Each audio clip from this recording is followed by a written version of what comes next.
The influencer era is dying. The creator's economy is dwindling but evolving at the same time. And the smartest creators in 2025 are not the ones with a massive following. They are the ones who have built the most trust, and we're gonna get into it. We've hit a massive breaking point. People are sick of being sold the same recycled advice, these quick success formulas, and just empty promises altogether. The economy for creators is not dying, but it's exposing all of the fakes. So if you've ever felt frustrated or like you're going through the motions, it's not necessarily all your fault. You've been sold a lie, and we're here to expose it. Most content creators are lying to you. This industry is oversaturated with people who copy, sell a dream, and package up AI-written digital products and call them expertise.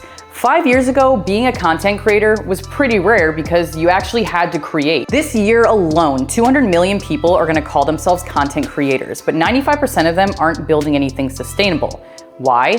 Well, they're not actually creating anything, they're not building anything. They are just regurgitating things they've heard, they're slapping their name onto something AI wrote, and they're calling it a business. So it's really no surprise that the influencer era is ending and the content creator space is booming because influencers are realizing that there's a negative connotation tied to being an influencer. So they've now relabeled or rebranded to being content creators. Because influencers for years dominated the internet across social media. They made insane amounts of money selling products, lifestyle dreams, and this idea that if you purchase those things too, you would somehow get to where they're at. But here's what happened. People, you and me, got tired of it. I'm sure you've scrolled through social media and it's just constant sales, sales, sales, buy this. And what happened was we started to realize and wake up to the idea and the understanding that most influencers don't even believe in the products that they're selling or sometimes even use them. So not only are they falsely advertising something they don't believe in, but they are losing credibility in the process, which is massive. Like I said in the beginning, it's not your follower count, it is the trust that you have from the people. As trust declined, influencers had to pivot. They had to rebrand into content creators. So why? I mean, listen to creator. It sounds more valuable, more respectful, like they're building something. So the question really is, well, how do you know the difference? Well, if an influencer or content creator is still pushing sales, the same affiliate links and using the same tired old playbook they've been using, it's the same game, but just a new name. You're probably sitting there like, well, Alyssa, didn't you used to be an influencer? Yeah, and I learned a lot. I don't even like the word influencer. It literally, like I don't even want to say it out loud. But it's like being a walking billboard. There's a little bit of a difference when it's a sponsorship of something you believe in. There are still people pushing products they legitimately use. But even if you haven't been there, it's just like chasing brand deals. You think that once you get a sponsor or an affiliate link, like you somehow made it. And that's just not the case. As you know, sales don't just come in the form of physical product. And I was sold onto something. So when I left my 9-to-5 job, it wasn't to be an influencer. It was actually to be an online personal trainer. And there's a lot of things that I can unpack here. I spent $15,000, yes, you heard me right, there's 3 zeros, on a mentor to help me build this online presence from someone who had a massive coaching business. So there's a lot of people out there who are coaching coaches of different kinds. This is just in the fitness world. And not saying it was a scam, I learned a lot, I made money, the plan that was given kind of worked, but you didn't learn how to build the business. It was the same cookie cutter strategy that everyone is using to sell people. It was not authentic to me.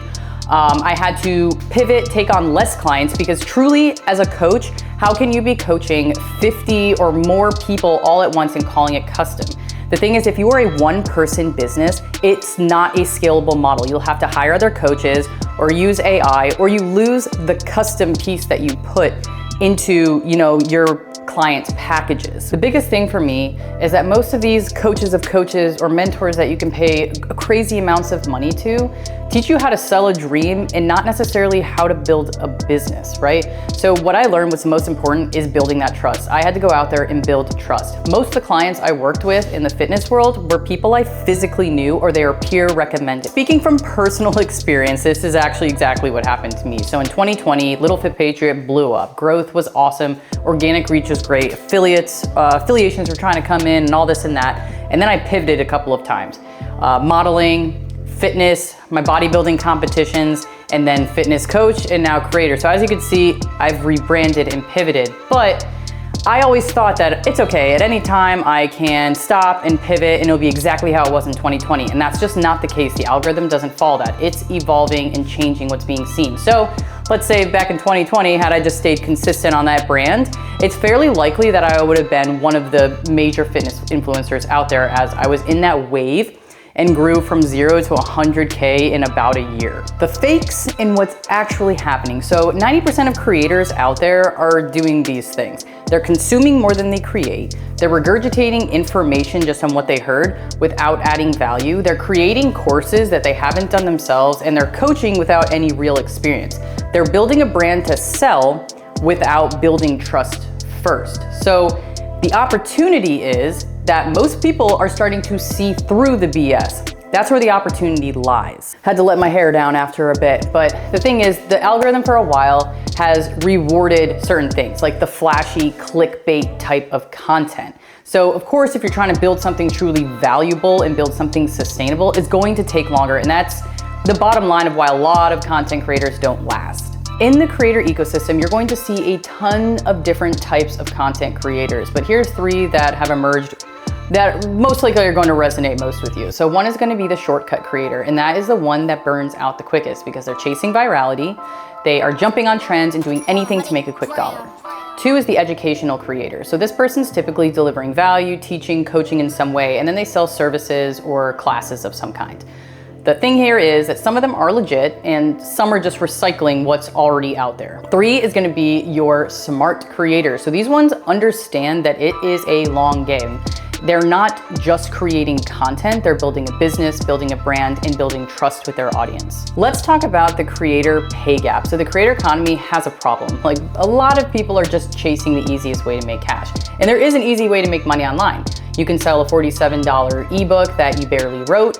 You can start an OnlyFans or another shortcut monetization route. You can sell coaching because you took a course on selling coaching.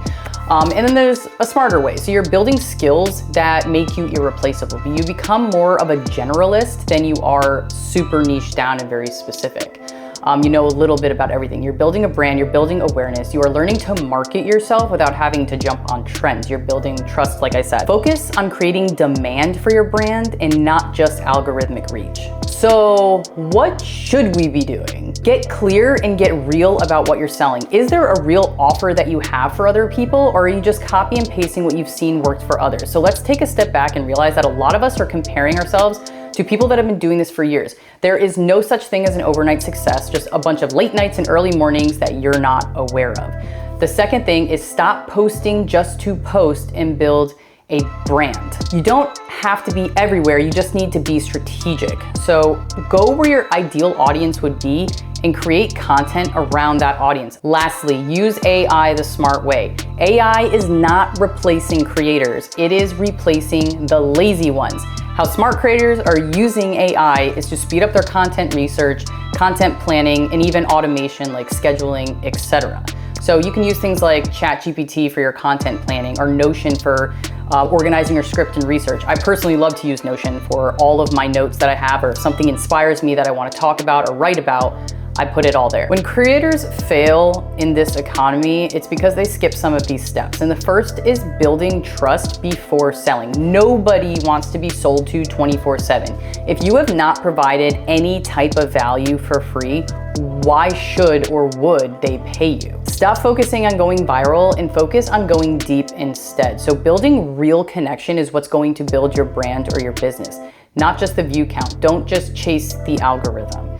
Try focusing on speaking to the right people, not the most people. Don't just repeat what's already been said. This is what's making the space feel so fake, is that if everyone's just doing 10 content hacks or follow this trending audio and put a random video, it's just not authentic. Regurgitating this is not adding value to the space. Before making a post or creating content, think out loud or in your head, like, what am I adding to this conversation? Actually do the work before you sell something. So don't be the person who sells a course without having somewhat of a mastery level on the topic. So if you're a content creator, a brand builder, even a specific product-based business, have you built a successful brand around this as proof? Lastly, use AI as a tool, not a replacement for your creativity. Most people are going to feel this. You know, if something is completely AI generated, it's going to feel soulless to the individual. Are you talking like a robot? Do you talk like this in real life? Be yourself. Use AI for workflow. Don't use it to replace the creative aspect of content creation. I'm signing off, but the good news is the creator economy is not dying. It is just exposing the fake. So if you're here to build something real, create valuable content to your ideal audience and build trust with them. And know that the landscape is huge and the opportunity is still massive. So I appreciate you. Love you guys. Drop in the comments below, what is your biggest frustration in the creative space? And I'll see you next time.